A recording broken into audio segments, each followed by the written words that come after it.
got so much motherfucking design on right now. Bring it down, bring it down, bring it down. I got three whole thoughts on the block with it right now. Bitches on the line, and you know. Menikahi sang kapten arogan. Bab 006. Untuk apa datang ke sini? Suara Amara pelan tapi penuh benteng. Saka membuka mulut, seakan ingin tersenyum namun gagal. Aku cuma ingin bicara. Tatapan Saka jatuh ke buket mawar di tangan Amara pemberian Arya. Lalu ke buket yang ia bawa sendiri. Dadanya seperti ditarik kedua arah. Arya tersenyum tipis yang sudah berada di mobil, lalu turun kembali. Dia tersenyum sopan namun jelas membuat Saka tidak nyaman. Amara memang menungguku, ujar Arya. Rahang Saka menegang. Jadi, sekarang Kanu sudah punya penggantiku. Amara hampir mendesah frustrasi. Arya itu pamanku. Mata Saka membesar sedikit, wajahnya berubah, bukan lega tapi malu karena telah salah menduga. Arya tersenyum ramah, mengangguk singkat. 1. Senang akhirnya bisa bertemu Kapten Saka. Saka hanya mengangguk kaku, tidak siap untuk formalitas apapun. Amara melirik jam. Paman Ayah, kita harus ke sekolah Asril. Dia mungkin sudah menunggu. Arya mengangguk, bersiap berjalan. Saka melangkah cepat, menghentikan Amara. Jadi, kamu benar-benar akan terus menghindar seperti ini. Amara berhenti, menatap Saka tanpa gemetar. Kapten Saka, aku bukan menghindar. La menelan napas. Aku sudah memilih untuk hidup tanpa adanya nama kita. Saka menegang seolah ditembak. Kamu memilih bercerai saat aku jatuh di medan tugas. Kau pergi saat aku bahkan tidak bisa mengejar. Amara mengepalkan tangan, kalimat itu menusuknya tapi tetap benar. 107. Aku pergi karena aku tidak sanggup lagi menunggu sesuatu yang bahkan tidak menjamin aku dan anakku mendapat tempat di hatimu. Saka maju selangkah. Aku selalu menjaga kalian. Dari jauh, Saka. Sela Amara menatapnya dengan perih yang tidak ia tunjukkan. Tapi tidak pernah dari sisi kami. Arya akhirnya maju, berdiri sedikit di depan Amara. Kapten Saka, Amara bukan menghindar. Dia hanya mengikuti keputusannya sendiri. Saka menatap Arya lama, entah kenapa, walaupun tahu pria ini pamannya, tetap saja ada rasa tidak nyaman. Aku tidak ingin kehilangan dia lagi. Suara Saka parau. Atau Asril. Amara menunduk sedikit, kalimat itu menggoyahkan bentengnya, meski ia tidak mau mengakuinya. Kamu sudah kehilangannya saat aku menandatangani surat cerai, Kapten Saka. Dia masuk ke dalam mobil bersama Arya. Lalu, mobil Arya berhenti tepat di depan mereka. Dan aku tidak menyesalinya. Kalimat itu menghantam Saka keras. Tangannya melemah, memegang buket yang tidak jadi ia berikan. Mobil itu pergi, meninggalkan Saka berdiri sendirian di bawah terik matahari. Ziko yang melihat dari jauh akhirnya menghampiri. Kapten Saka, Anda baik-baik saja? Saka tidak menjawab, hanya memandang jalan tempat mobil itu menghilang. Lalu, perlahan-lahan, muncul tekad di matanya. Bukan marah, bukan kecewa, tapi keinginan keras untuk memperbaiki. Aku akan membuat Amara mau melihatku lagi. Suara Saka rendah, penuh tekad. Meskipun dia yang memilih pergi, aku yang akan membuatnya pulang. Sore itu, kantor Marvione mulai sepi. Beberapa karyawan telah pulang, namun lobi masih terang dengan lampu kristal yang memantul di lantai marmer. Di meja resepsionis, deretan buket bunga tersusun rapi. Bunga-bunga itu indah, mawar merah, lili putih, hydrangea biru, semuanya dikirim oleh satu nama, Kapten Saka Wirantara. Dan satu pun tidak diterima Amara. 108. Amara berjalan melintasi lobi dengan langkah elegan, map kerja di tangan. La berusaha tampak biasa saja, tenang dan profesional. Namun saat melewati meja resepsionis, matanya tanpa bisa ia cegah melirik ke tumpukan bunga itu, sekilas saja. Tapi cukup untuk membuat dadanya menegang. Nona Amara, ini, dari Kapten Saka lagi. Bisik resepsionis, sedikit takut salah bicara. Amara hanya tersenyum tipis, bukan marah dan bukan juga jengkel. Tapi senyum yang menyimpan terlalu banyak luka dan kenangan. Buang saja, atau berikan ke yang lain. Biar jadi rezeki mereka. Resepsionis mengangguk, namun dalam hati merasa sayang karena bunga itu sangat mahal. Amara kembali berjalan ke arah lift. Ziko yang sejak tadi menunggunya di dekat pintu keluar memperhatikan semuanya. Saat Amara mendekat, Ziko bisa melihat jelas ada senyum kecil di sudut bibir Amara. Senyum yang cepat ia sembunyikan. Senyum yang hanya muncul saat hati seseorang tidak sekuat yang ia pertontonkan. Ziko menahan tawa dan dia berjalan mengikuti Amara. Nona Amara. Amara menoleh, rautnya kembali dingin seperti biasa. Kenapa? Ziko mengangkat alis, memiringkan kepala. Jangan buang senyum itu cepat-cepat. Saya sempat melihatnya tadi. Amara memutar bola mata. Senyum apa? Ziko tidak menyerah. Yang muncul tiap kali lihat bunga dari Kapten Saka. Amara terdiam setengah detik, kemudian ia menyibukkan diri merapikan tas. Saya tersenyum karena kasihan resepsionis harus menata bunga sebanyak itu. Tidak lebih. Ziko terkekeh pelan. Kalau begitu, kenapa pipi Nona jadi merah? Amara langsung menyentuh pipinya refleks, lalu sadar dan menatap Ziko tajam. Ziko, ya, diam. 109. Ziko diam sambil menaruh tangan di dada seolah hormat. Baik, Nona. Tapi saya tetap tahu Nona masih mencintai Kapten Saka. Amara berhenti melangkah, hanya sebentar. Lalu ia melanjutkan berjalan menuju mobil. Namun kali ini, Ziko menyadari sesuatu Amara tidak menyangkalnya. Dan itu cukup membuat Ziko yakin, jarak Amara dan Saka sebenarnya tidak sejauh yang mereka kira. 110. 34. Aku berusaha bahagia. Saka duduk di ruang kerjanya, lampu menyala setengah, membuat ruangan itu terasa lebih sunyi dari biasanya. Sebuah ponsel ia letakkan di meja, tetapi ia tak berhenti melirik ke arahnya seolah menunggu pesan yang tak pernah datang. Haris mengetuk pintu. Kapten, semua laporan sudah saya susun. Saka tidak menjawab, hanya mengangguk. Tatapannya kosong ke arah jendela yang memantulkan bayangan dirinya, seseorang yang dulu tegas, tak pernah ragu, tapi kini terlihat menunggu. Haris akhirnya memberanikan diri bicara. Buket bunga yang dikirim ke Marvione tadi. Saka langsung menoleh cepat. Diterima. Haris menelan ludah, lalu menggeleng pelan. Maaf, Kapten. Bu Amara menolaknya. Saka memejamkan mata sebentar. Ada getaran kecewa yang tak bisa ia sembunyikan. Tangannya mengepal di pangkuan. Baik. Suaranya pelan, nyaris tak terdengar. Kau boleh pergi. Haris keluar dengan perasaan tak enak untuk pertama kalinya. Saka terlihat benar-benar patah. Begitu pintu tertutup, Saka bersandar pada kursi, menutup wajah dengan tangannya. Satu hal sederhana yang dulu paling disukai Amara. 6 tahun yang lalu, setiap kali ia pulang dari penerbangan, Amara menyambutnya sambil memeluk buket bunga yang Saka berikan, meskipun pria itu sering bersikap acuh tak acuh. Sekarang, bahkan satu tangkai pun tak diterima. Mata yang biasanya begitu tegas kini tampak letih.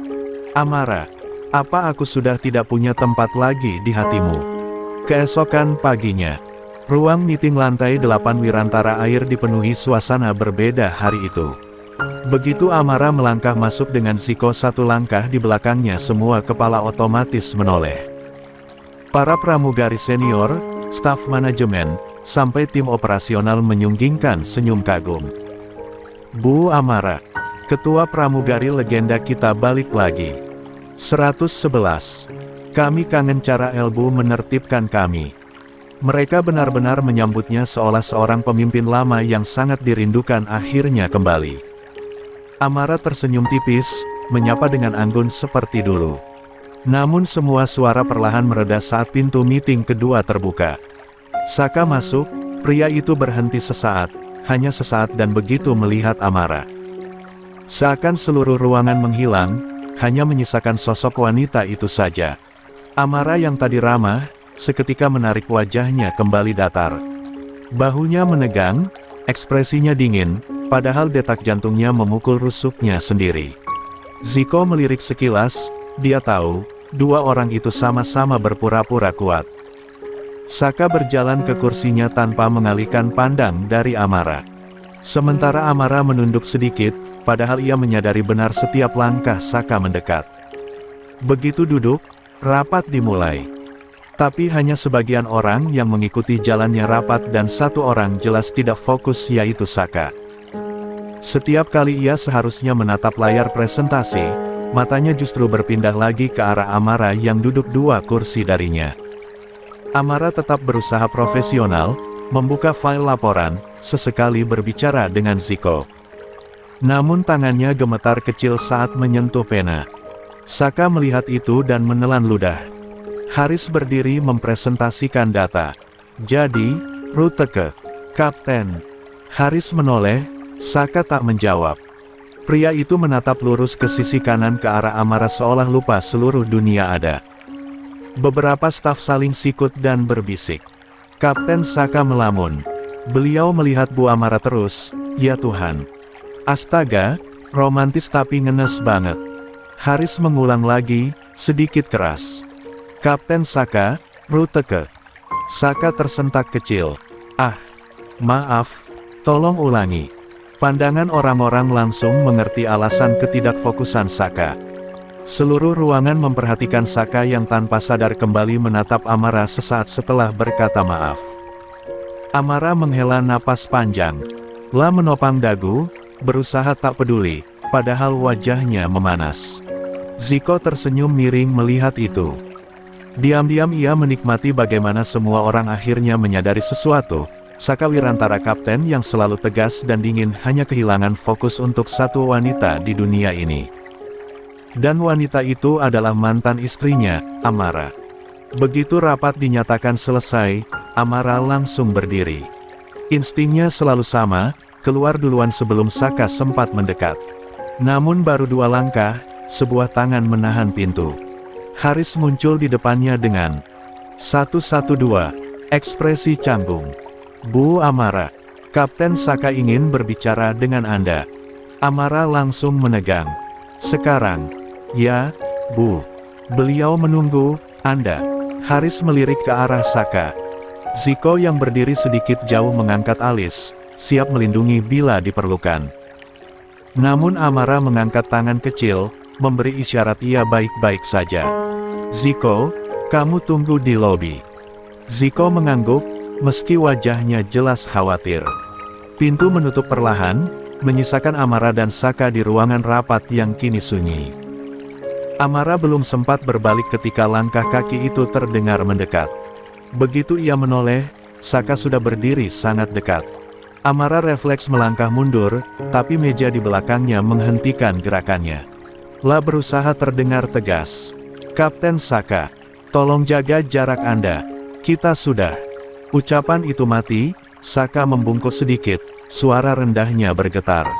6 tahun, Amara. 6 tahun aku cuma hidup dari bayanganmu. Amara menahan napas. Dia bisa melihat jelas luka kecil di pelipis Saka yang masih terbalut perban. Jangan. Namun Saka sudah mencondongkan tubuh, kedua tangannya bertumpu di meja di sisi tubuh Amara, mengurungnya tanpa niat melepaskan. Tatapan itu yang dulu selalu membuat Amara lemah, kini membuatnya gemetar. Kapten Saka, jangan dekat deh. Tanpa basa-basi, tanpa peringatan. Saka menunduk dan mencium Amara.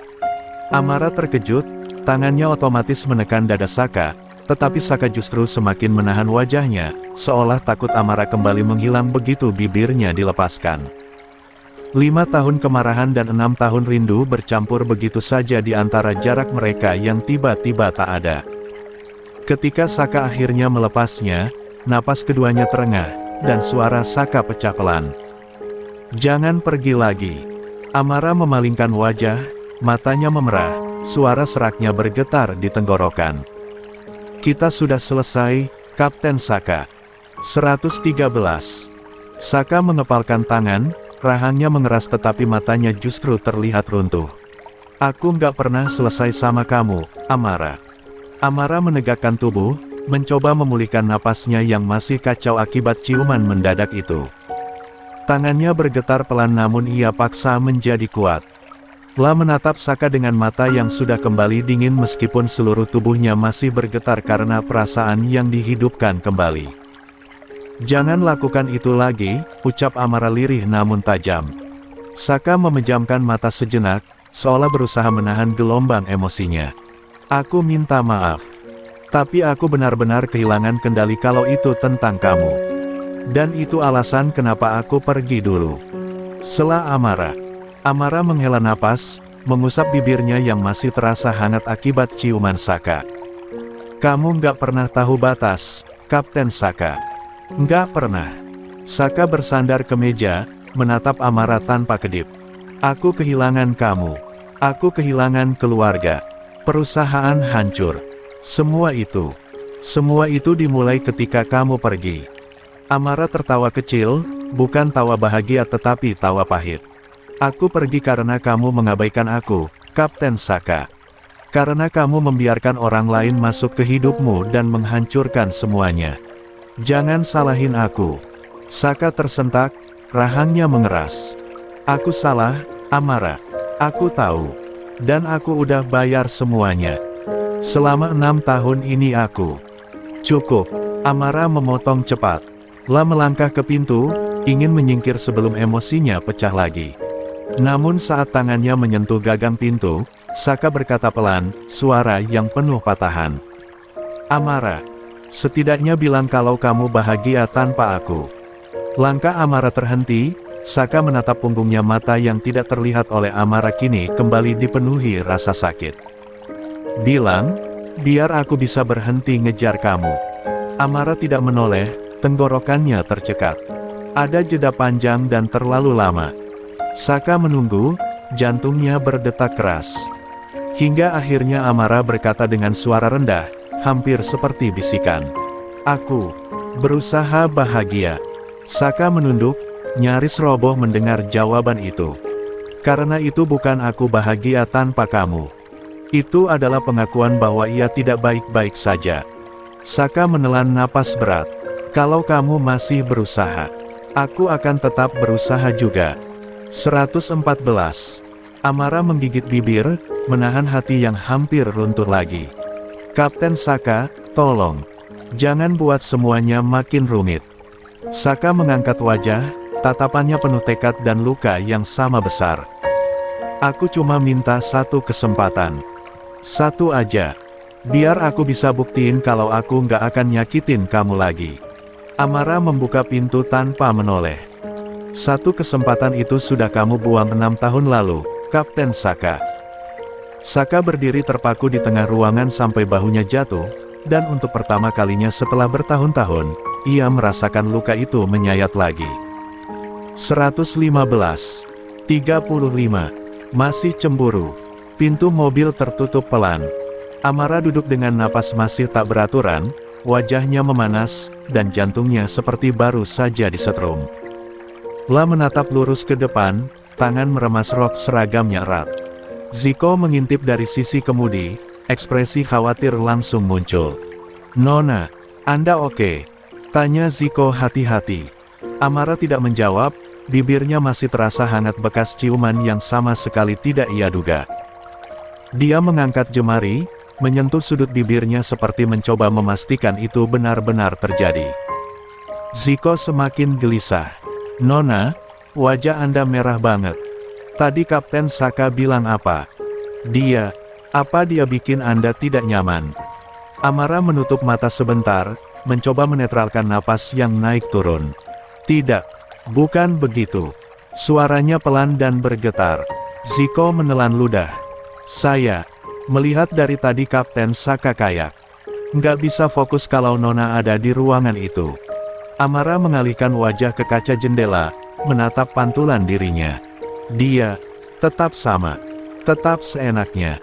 Nona Amara, Anda masih mencintai Kapten Saka, ya? Pertanyaan itu menghantam tepat di tempat yang paling lemah. Amara menahan napas bahkan menahan air mata yang tidak boleh tumpah. Cinta itu Tidak selalu cukup, gumamnya lirih. Dan dia selalu datang terlambat. Ziko menatap Amara lama, hatinya ikut sesak. Kalau gitu, biar saya yang bilang ini. La mencondong sedikit tubuhnya. Anda berhak bahagia, Nona. Bukan cuma jadi seseorang yang Kapten Saka perlakukan semaunya. Amara tersenyum tipis, dan pahit. Aku tahu. Dia menarik napas panjang, mencoba mengusir sensasi hangat di bibirnya, mencoba menepis debar dadanya. Namun tubuhnya masih sangat sadar akan sentuhan Saka, seolah memori itu baru saja tertanam. Ziko panggilnya lirih. Tolong, jangan tanya apa-apa lagi, ya.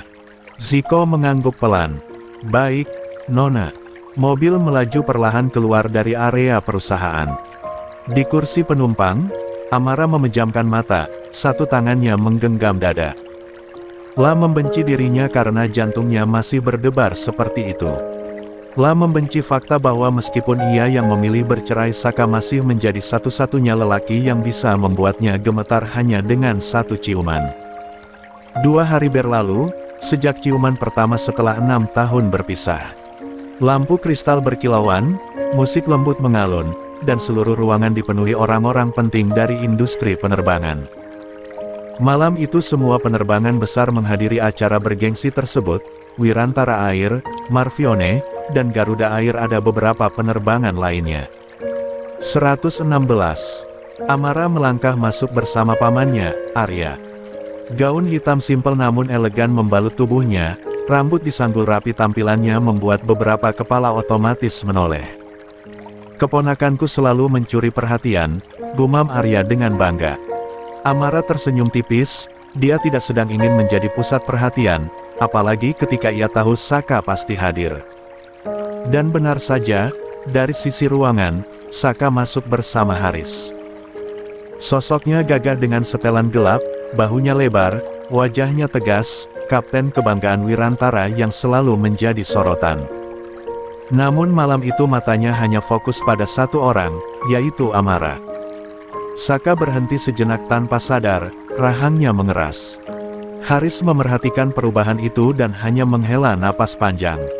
Baru masuk udah tegang, Kapten. Goda Haris. Saka tidak menjawab, sorot matanya tidak pernah lepas dari mantan istrinya. Namun detik berikutnya, suasana berubah. Arya menghampiri sekelompok tamu baru, salah satunya pria muda yang tampan, berkelas, dan membawa aura percaya diri khas pewaris perusahaan besar. Tuan Muda Pratama, ujar Arya bangga, izinkan saya memperkenalkan, ini keponakan saya, Amara. Pria itu tersenyum ramah pada Amara, mengulurkan tangan. Senang bertemu dengan Anda, Nona Amara. Saya Raja Pratama. Mendengar banyak hal tentang Anda di dunia penerbangan. Apalagi Anda satu-satu orang yang dipercaya membawa keberuntungan. Amara kaget tetapi tetap sopan. Oh, terima kasih, Tuan Raja. Saka yang berada tidak jauh di belakang mereka, sedang pura-pura berbicara dengan tamu lain, langsung berhenti. La memiringkan kepala sedikit, mendengar jelas percakapan itu. Mata Saka menggelap, Haris menyikut pelan. Kapten. Matanya jangan menusuk begitu. Itu tamu perwakilan dari Garuda Air, loh. Saka menoleh ke Haris sebentar, suaranya dingin. Kenapa Tuan Arya memperkenalkan Amara ke dia? Karena itu normal di acara sosial. Haris menjawab canggung. Sorot mata Saka kembali ke arah Amara yang kini sedang tertawa kecil mendengar candaan Raja Pratama. Dan itu menyulut api di dada Saka. Terlalu dekat, gumam Saka. Kapten, mereka cuma ngobrol. Dia menatap Amara terlalu lama. L2, normal. Saka memutar gelas sampakne di tangannya, tapi genggamannya terlalu kencang, sendokannya berubah tegang, seperti ia mencoba menahan diri agar tidak melangkah dan menarik Amara pergi. Raja memberi komentar lain yang membuat Amara tersenyum. Dan senyum itu, senyum yang sudah 2 bulan tidak ia. 117. Dapatkan seperti pisau yang menyayat kesabaran Saka. Sepertinya tuan muda itu tertarik, Kapten, ujar Haris pelan, mencoba bercanda. Saka menatapnya tajam. Itu masalahnya. Haris langsung terdiam, Saka membenarkan jasnya. Aku akan ke sana, Kapten. Jangan bikin heboh. Tapi Saka sudah melangkah, tubuhnya tegap, langkahnya mantap, dan tatapannya tajam seperti pesawat yang sudah memutuskan target. 118. 36. Om, jangan dekatin Mama. Raja Pratama masih berbicara sambil sesekali melemparkan candaan ringan yang membuat Amara menahan tawa.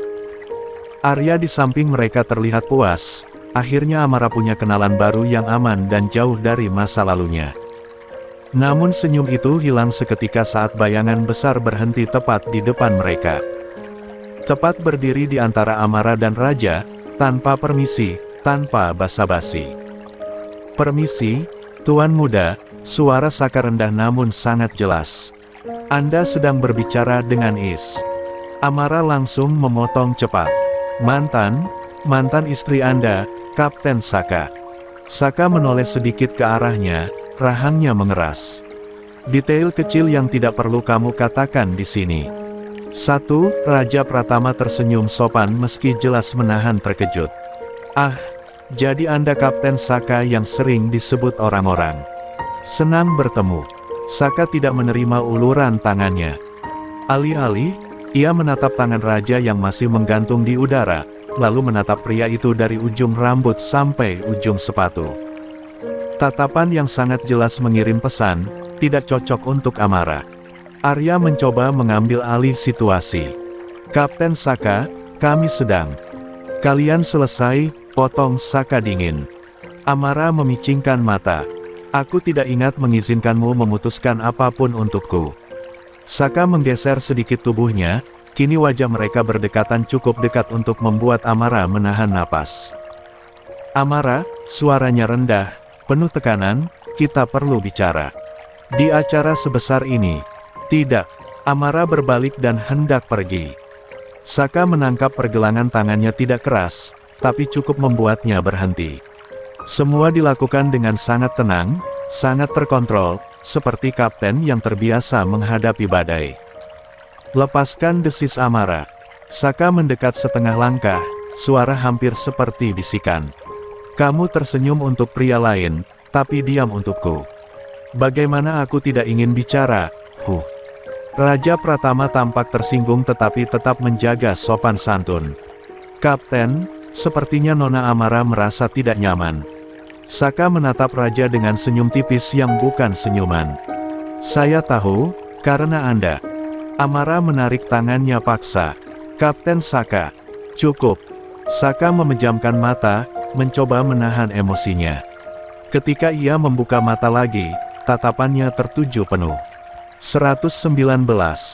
Pada Amara dalam, rindu, dan frustasi yang tak pernah ia akui. Amara. Kita belum selesai. Amara merapikan napas yang sempat tercekat. Yang selesai justru kita, Kapten Saka, dan itu sejak lama. Saka menatapnya lama sekali seakan dunia sepi hanya menyisakan mereka. Raja akhirnya ikut berbicara, suaranya tegas walau tetap ramah. Nona Amara bersama saya dan pamannya malam ini. Jika Anda ingin bicara, mungkin. Saka menatapnya tajam, seolah tidak percaya pria itu ikut campur. Namun sebelum Saka sempat menanggapi, Amara sudah angkat tangan. Kapten Saka, ini acara formal.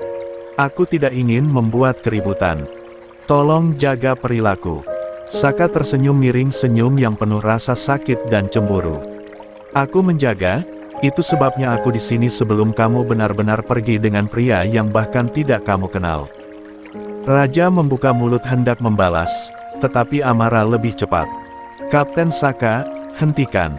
Kamu membuatku terlihat seperti milikmu. Kalimat itu menusuk Saka keras.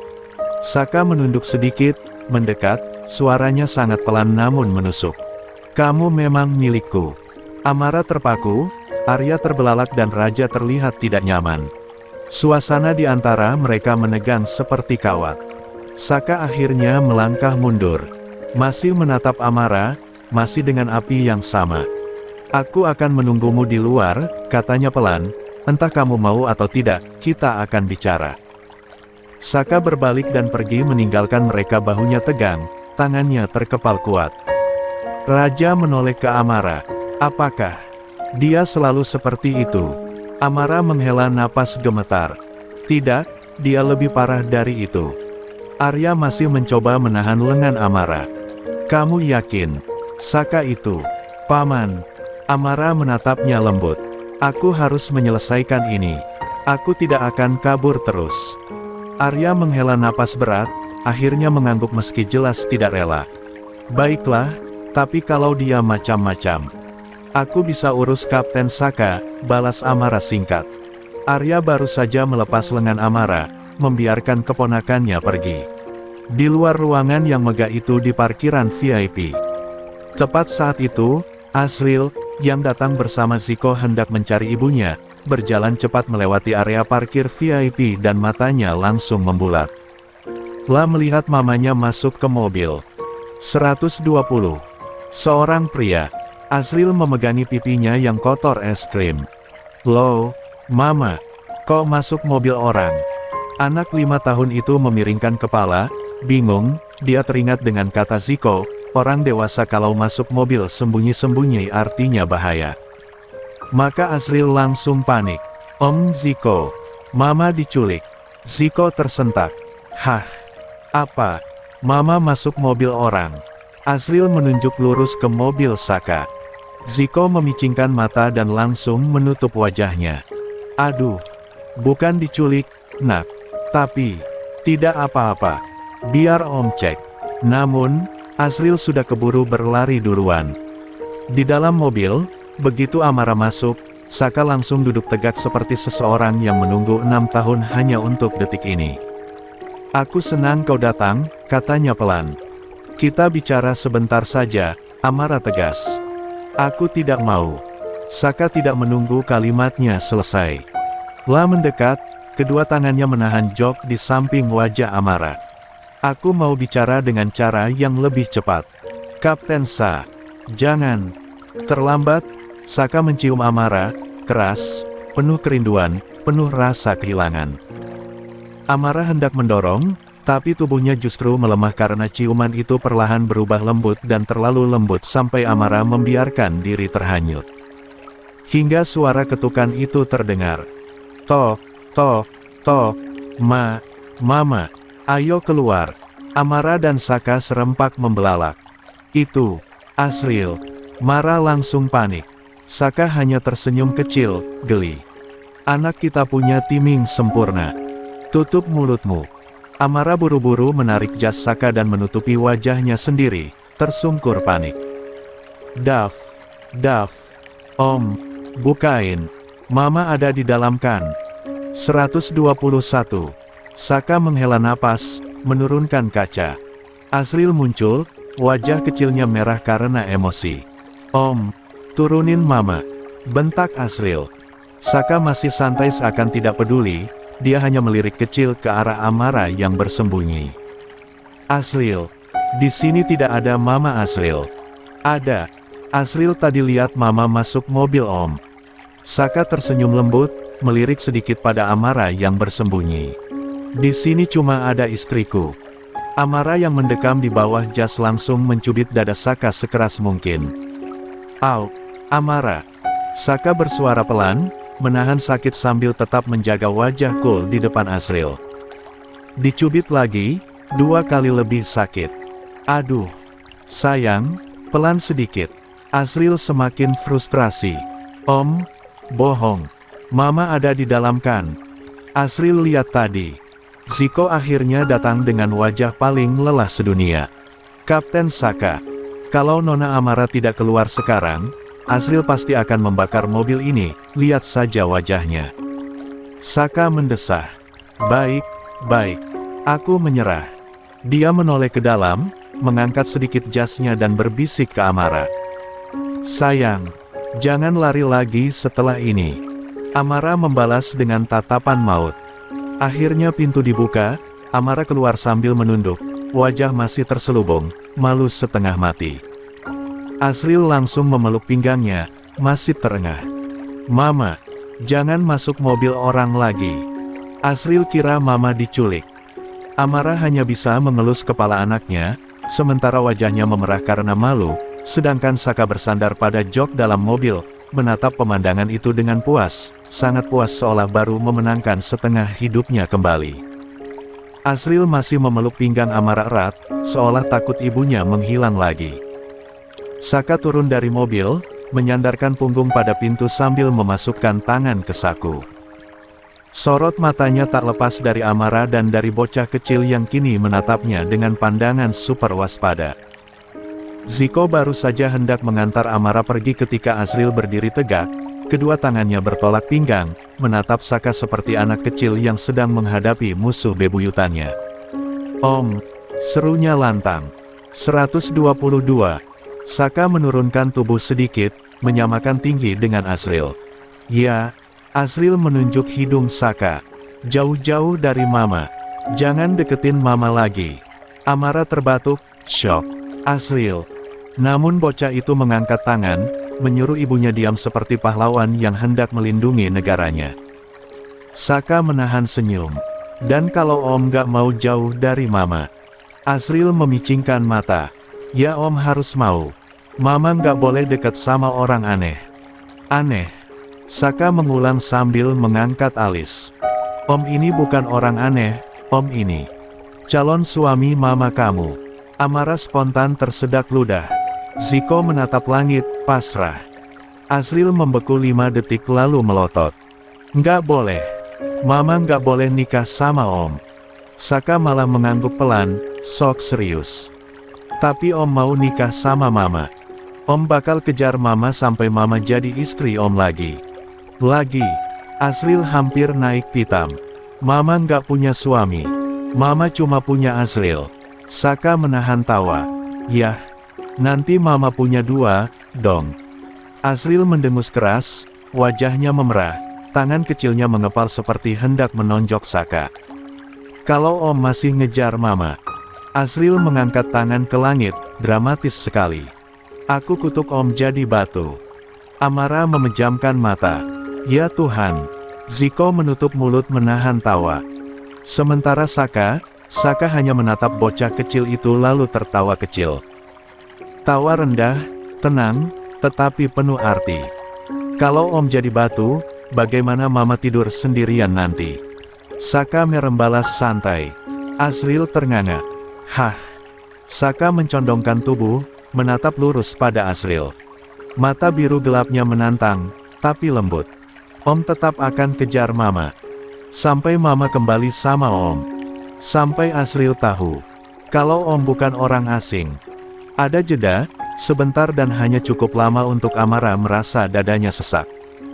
Asril mengerutkan wajah, bingung sekaligus kesal. Pokoknya Om jangan dekat Mama. Mama takut kalau Om dekat Mama." 123. Amara terbelalak. "Asril." Saka terdiam, kata-kata itu menusuk. Namun ia tersenyum tipis, yang entah kenapa membuat Amara makin gelisah. "Kalau Mama takut, Om akan bikin Mama percaya lagi," katanya pelan. Lalu ia bangkit berdiri, memandang Amara lama dan terlalu lama, sebelum akhirnya melangkah mundur. Asril masih berdiri di depan Amara, kedua tangan terentang kecil seperti perisai hidup. Saka mengangkat tangan, memberi salam kecil pada bocah itu. "Sampai ketemu lagi, penjaga Mama." Mengusap kepala Asril. Asril membalas dengan muka cemberut maksimal. Saka tersenyum dan lalu pergi. Beberapa waktu berlalu, saat Amara tiba di rumah. Amara langsung membanting pintu rumahnya, dan Ziko yang sejak tadi diam ikut masuk pelan-pelan. "Nona Amara, aku cuma..." "Diam, Ziko."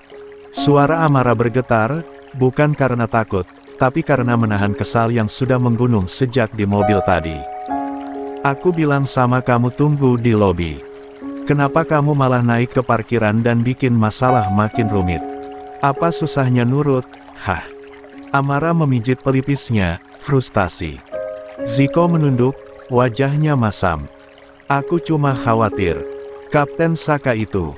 Bukan urusanmu." Potong Amara tajam. "Kehidupan pribadiku bukan tanggung jawabmu." Kamu bukan siapa-siapa buat ikut campur sampai segitunya. Nona. Ziko mendongak, terluka mendengar kalimat itu. Tolong, lanjut Amara, suaranya lebih pelan tapi tetap tegas. Jangan buat keadaan makin sulit. Aku sudah cukup pusing tanpa kamu tiba-tiba bersikap seperti bodyguard yang tak diminta. Ziko menghela napas berat. Aku cuma nggak suka kamu diperlakukan seenaknya. Aku bisa jaga diri, Amara menatap lurus, dingin. Dan aku nggak butuh pahlawan. Ziko terdiam, dia mengangguk pelan, menerima bahwa Amara benar-benar marah kali ini. Aku pulang dulu, katanya akhirnya, sebelum berbalik dan meninggalkan Amara yang masih bergemuruh emosi. 124:37. Memutar balikkan fakta. Pintu lobi Wirantara Air terbuka, dan langkah seorang wanita bergaun kerja coklat tua masuk dengan percaya diri. Rambutnya terikat rapi, wajahnya sedikit lebih tirus daripada beberapa bulan lalu namun aura sombongnya tetap sama. Suasana lobi yang semula tenang langsung berubah menjadi hiruk-pikuk kecil. Para staf spontan menoleh, beberapa bahkan berhenti mengetik. Bisikan-bisikan menyebar lebih cepat daripada angin AC. Itu Nona Karina, kan? Bukan dia dulu dipecat sama Kapten Saka. Bukan cuma dipecat. Dia diusir dari rumahnya. Gila, mukanya tebal banget berani muncul lagi. Karina tetap melangkah dengan dagu sedikit terangkat, heelsnya mengetuk lantai marmer tanpa ragu. Setiap bisikan hanya membuat senyum tipis muncul di sudut bibirnya, senyum yang penuh tantangan. Dia menuju resepsionis yang menelan ludah gugup. Selamat pagi, Bu. Ada yang bisa saya bantu? Nada si resepsionis bergetar, sadar sedang berhadapan dengan wanita yang dulu menyebabkan kekacauan internal Wirantara. Karina mengeluarkan kartu ELK baru, jelas baru dibuat. Aku sudah diterima kembali. Divisi penjadwalan flight. Tolong arahkan aku ke ruangannya. Beberapa staf semakin heboh mendengar itu. Kok bisa dia masuk lagi? Siapa yang berani nerima dia tanpa izin Kapten Saka? Ini cari mati namanya. Namun, Karina tetap tidak memandang kiri kanan. Cepat, ujarnya dingin. Resepsionis mengangguk kaku dan memanggil lift khusus staf senior. Begitu pintu lift terbuka, Karina masuk. Tepat sebelum pintu tertutup, dia sempat menatap semua orang yang berkerumun dan berbisik. Dengan suara yang jelas, dingin, dan penuh keangkuhan, ia berkata, "Bisik-bisik kalian tidak mengubah apapun. Aku kembali. Dan aku akan tinggal di sini lebih lama." Pintu lift menutup, semua orang terdiam. Karina baru saja keluar dari lift lantai 12 ketika seorang supervisor menjelaskan ruangan barunya. Namun belum 5 menit ia duduk, pintu ruangannya langsung terbuka keras. 125. Wajahnya tegang, nadanya dingin tapi terkendali, dan Haris berkata, "Apa yang kamu lakukan di sini?" Haris menatap Karina dari ujung kaki hingga ujung rambut, seolah memastikan bahwa yang dilihatnya bukan ilusi. Karina menyandarkan tubuh di kursi erjanya, memutar ballpoint dengan santai. "Aku bekerja, Kapten Haris. Kamu bisa lihat sendiri." Dia mengangkat kartu ELK-nya. "Resmi." Haris menggeleng. "Resmi dari siapa?"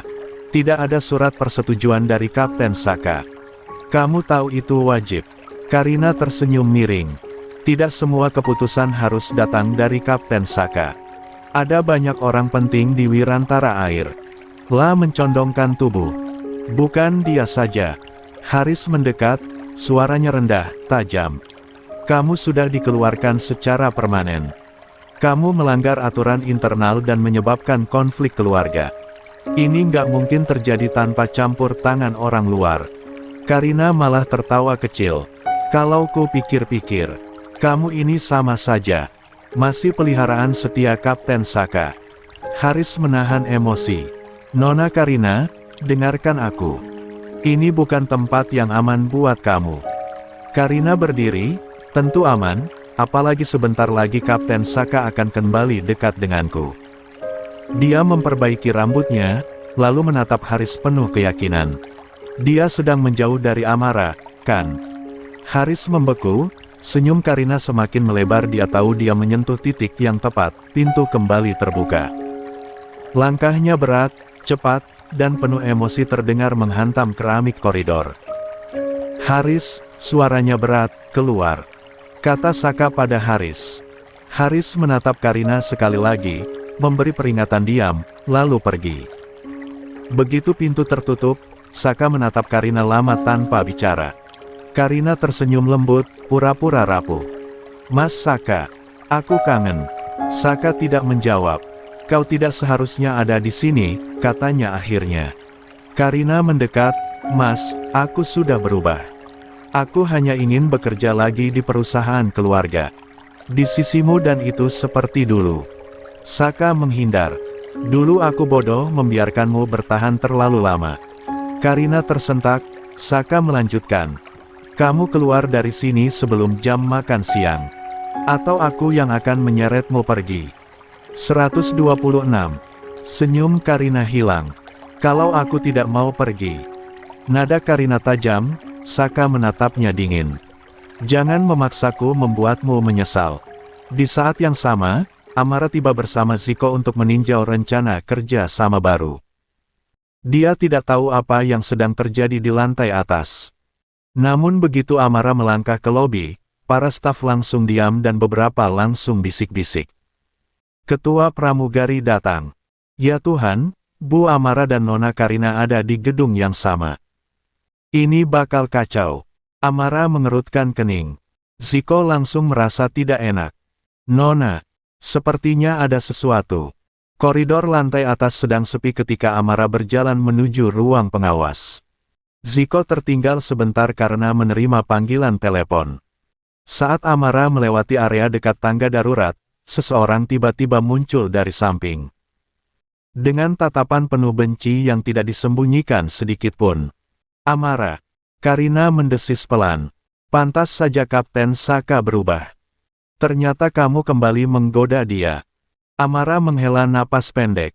Aku tidak punya waktu untuk drama kamu, minggir. Tetapi Karina tidak bergerak, dia malah memegang pergelangan tangan Amara. Sudah jelas, Karina sedang menunggu Saka lewat situ. Dia ingin membuat skenario seolah Amara mendorongnya jatuh dari tangga. Jangan menyentuh aku. Suara Amara rendah dan tajam. Karina menarik lebih kuat. Kenapa? Takut? Atau iri karena Mas Saka masih peduli sama aku? Amara menatapnya lama dingin lalu tersenyum samar. Mau main drama? Baik.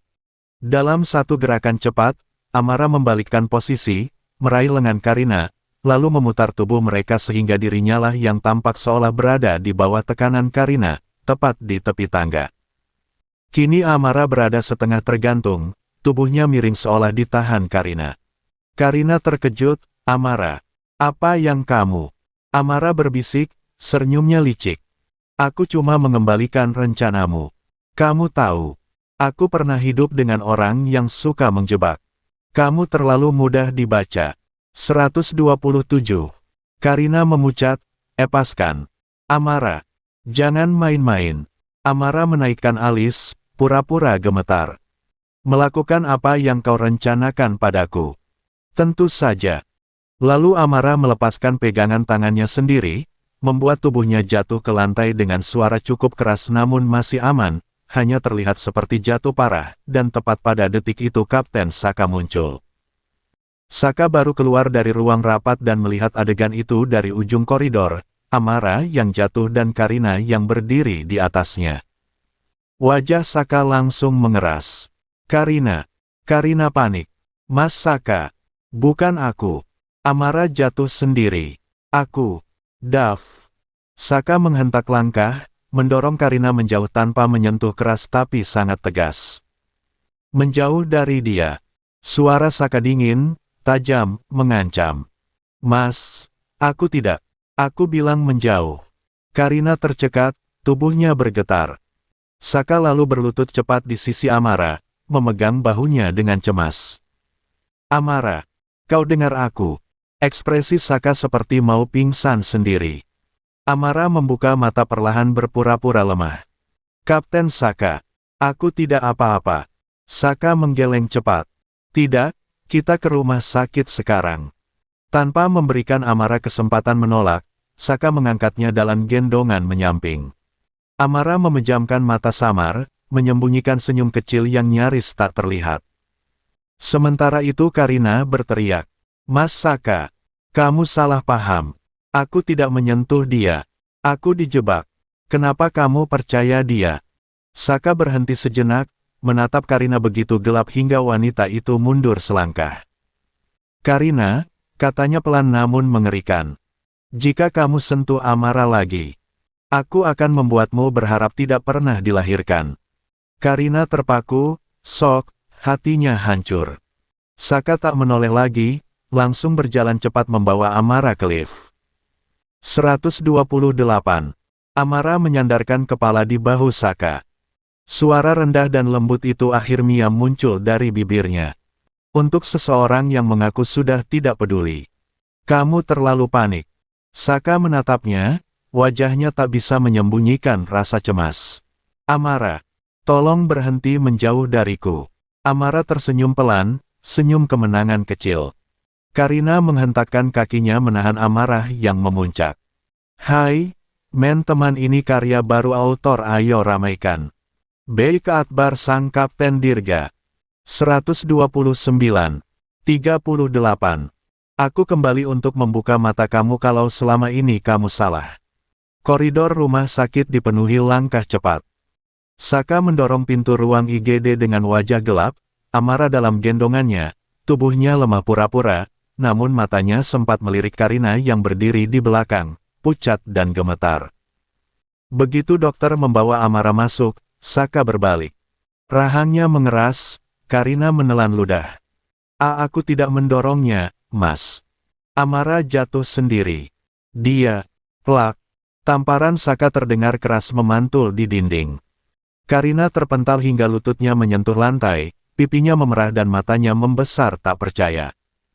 Saka menatapnya dengan tatapan yang bahkan tidak lagi mengandung amarah, hanya jek dan kecewa mendalam. "Aku sudah memperingatkanmu. Sekali lagi kau sentuh dia, bahkan mencoba menjebaknya, kau bukan lagi keluarga Wirantara. Kau bukan apa-apa." Merlin, yang baru tiba bersama Tuan Wirantara, menatap Karina dengan tatapan hampa. "Semua sudah cukup," suara Merlin bergetar, tapi tegas. "Kau sudah melanggar batas berkali-kali, Karina. Mulai malam ini, kau bukan bagian dari keluarga ini. Dan jangan pernah mendekati Saka atau Amara lagi." Karina gemetar. "Bu, ayah, aku hanya, Mas Saka milikku. Dia milikku sebelum wanita itu merebutnya." Tuan Wirantara menjawab dingin, "Saka tidak pernah menjadi milikmu. Dan apa yang kau lakukan barusan, itu sudah melewati batas kemanusiaan." Karina menangis dan menggeleng kuat, "Aku nggak dorong dia." Amara berpura-pura. "Kenapa kalian nggak percaya sama aku?"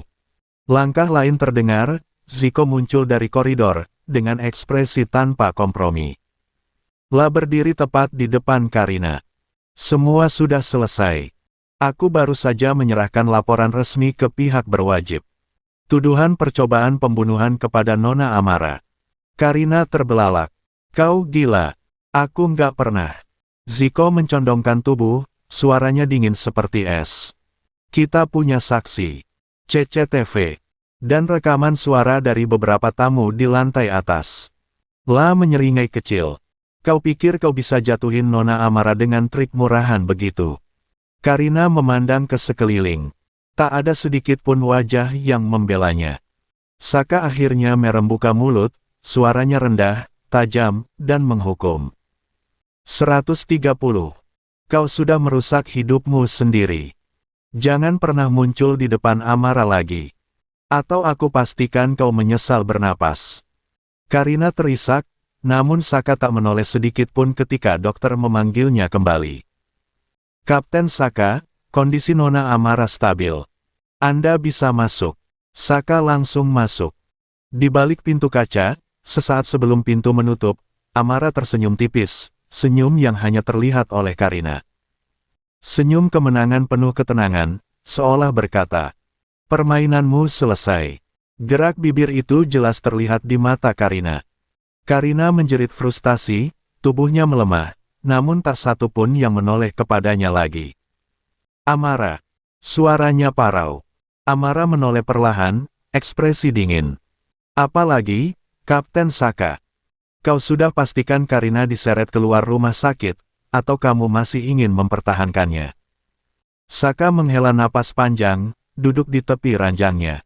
Tangannya terulur, tapi Amara menepisnya lembut menolak tanpa kasarnya. Aku datang bukan buat Karina, ucap Saka, suaranya rendah. Aku datang buat kamu. Amara tertawa sinis, suara itu menyayat. Kamu selalu datang buat aku, kan? Tapi tetap saja kamu tidak pernah benar-benar percaya. Kau selalu memilih orang lain. Memilih keraguanmu. Daripada aku. Saka mengepalkan tangan. Aku salah. Suara itu nyaris bergetar, dan itu jarang terjadi. Amara menatapnya, dingin. Kau baru sadar setelah aku hampir celaka lagi. Setelah semua orang melihat drama itu. Saka menundukkan kepala, wajahnya pucat menahan emosi. Aku buta. Aku bodoh, dan aku menyesal setiap detik. La mendekat, kali ini memegang sisi ranjang tanpa menyentuh Amara. Aku berubah, Amara. Aku nggak mau ulangin semua kesalahan itu. Amara mengalihkan pandangan ke jendela. Perubahan tidak bisa dibuktikan dalam semalam, Kapten Saka. Saka bangkit, berdiri tepat di samping ranjang seolah ingin memaksakan ketegasan sekaligus penyesalan. Kalau aku harus buktiin hari demi hari, sepanjang hidupku, aku bakal lakuin. Amara mengatupkan bibir.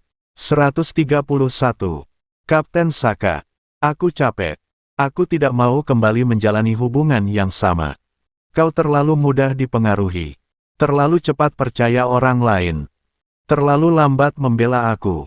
Saka menggenggam kepalanya frustasi, lalu berlutut tepat di samping ranjang. Aku mohon. Beri aku kesempatan. Tatapannya naik, lurus ke mata Amara. Biarkan aku jadi ayah buat Asril. Biarkan aku ada buat kamu. Aku mau bertanggung jawab. Aku mau benerin semuanya. Amara memejamkan mata sejenak, menahan air mata yang hampir jatuh. Asril bukan alasan supaya kita kembali bersama. Aku tahu. Saka mendekat, suaranya melembut. Tapi dia anak kita. Dan aku mau dia tumbuh tanpa merasa kayak aku dulu. Aku mau ada di hidupnya. Amara membuka mata. Dan kalau aku menolakmu? Saka terdiam. Lalu, dengan suara yang hancur pelan. Aku tetap bakal ada di sana. Buat Asril. Buat kamu. Bahkan kalau kamu nggak mau aku kembali jadi suamimu. Amara terkejut sesaat. Saka jarang berbicara selembut dan serendah itu. Saka mengulurkan tangan, kali ini sangat pelan. Hanya satu kali kesempatan, Amara. Satu saja. Biarkan aku buktiin. Amara menatap tangan itu sangat lama. Lalu ia berkata lirih namun tegas berkata. Kesempatan tidak dibagi-bagi, Kapten Saka. Kau harus menciptakan sendiri. Bukan memohon padaku. Saka terdiam, tapi di matanya muncul tekad bulat. Aku akan ciptakan itu, katanya akhirnya. Sampai kau benar-benar percaya kalau aku berubah. Amara membuang muka tapi kali ini bukan karena benci. Lebih kepada takut benar-benar jatuh lagi pada lelaki. Itu. 132. 39. Karena dia ayahmu. Pintu diketuk pelan, Amara menoleh cepat. Saka yang masih berdiri di samping ranjang langsung menegakkan tubuhnya. Pintu terbuka dan tampak Arya masuk, wajahnya tegang. Di belakangnya, Asril berdiri dengan wajah kusut, rambut acak-acakan seakan ia berlari menuju rumah sakit. Begitu mata Asril menangkap Saka, anak itu langsung memicingkan mata tajam untuk ukuran bocah. Amara buru-buru meraih tangannya. Sayang, kamu kenapa berlari? Kamu capek. Asril tidak menjawab, dia melepas tangan Amara, berjalan maju dan berdiri tepat di antara ibunya dan Saka. Sikapnya seolah menjadi perisai kecil bagi ibunya. Arya, dari belakang, memperhatikan dengan rahang mengeras. Saka, sapanya dingin. Situasi sedang tidak baik. Lebih baik kau. Tidak, potong Asriel cepat, suaranya keras namun bergetar. La melangkah maju lagi, menatap Saka dari bawah tapi sama sekali tidak takut. Kamu lagi. Kenapa kamu terus ganggu ibu aku? Saka menundukkan tubuhnya sedikit supaya sejajar dengan Asriel. Aku nggak ganggu siapa-siapa, Asriel. Aku cuma... bohong. Asriel menunjuk Saka dengan telunjuk kecilnya, tapi nada marahnya membuat semua orang menegang. Kamu yang buat ibu aku jatuh. Kamu buat ibu aku sakit. Elbu aku nangis karena kamu. Amara terkejut, buru-buru mencoba memeluk Asriel. Asriel, jangan bicara begitu, sayang. Elbu. Tapi Asriel justru menepis pelukan itu. Matanya tidak lepas dari Saka. Kenapa kamu mau elbu aku? Kenapa kamu terus kejar-kejar dia? Padahal elbu nggak suka kamu. Saka menarik napas panjang. La tidak membalas marah, justru suaranya makin lembut. Aku kejar ibu kamu. Karena aku sayang sama dia. Asriel mendengus sinis, ekspresi dewasa untuk anak seusianya. Kamu pikir aku percaya? Semua laki-laki jahat ngomong kayak gitu. Saka mengerutkan dahi. Siapa bilang? 133. Asriel menatapnya tajam.